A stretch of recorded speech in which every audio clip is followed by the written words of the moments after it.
Se préparer à perdre ses enfants, voilà la déclaration choc du chef d'état-major des armées. Maintenant, qu'en est-il réellement? Je te dis tout dans cette vidéo, alors abonne-toi et déjà partage-moi ton avis en commentaire. Première chose, est-ce qu'on va aller chercher les gens chez eux pour se battre?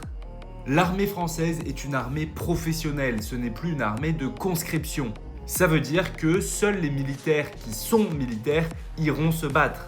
Aujourd'hui, la France compte environ 80 000 militaires qui peuvent être projetés, c'est la force opérationnelle terrestre. Au total, si on a 210 000 militaires, ça ne veut pas dire que les 210 000 peuvent se battre. Donc si on venait à être attaqué par la Russie comme l'est l'Ukraine et qu'on manquait de soldats, oui, à un moment donné, peut-être qu'on pourrait remettre la conscription en place. Mais la déclaration du général parlait surtout des militaires.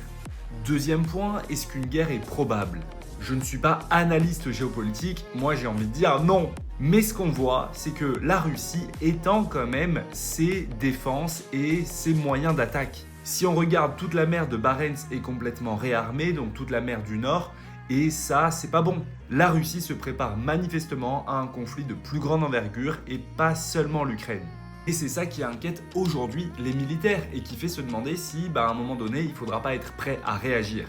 Donc la réalité aujourd'hui, c'est que ce genre de déclaration choc vise surtout à préparer les esprits à un conflit potentiel. Et il y a un deuxième enjeu, c'est politique, c'est pour que l'exécutif et la partie législative, donc les députés, puissent mettre plus d'argent sur la table, donc que les députés votent des budgets plus importants et que l'exécutif alloue plus de budget aux armées pour que les armées soient mieux préparées, plus équipées et qu'il y ait plus de moyens pour la base industrielle de défense. L'argent, c'est le nerf de la guerre et ça, il faut vraiment le comprendre. Bref, dis-moi ce que t'en penses en commentaire.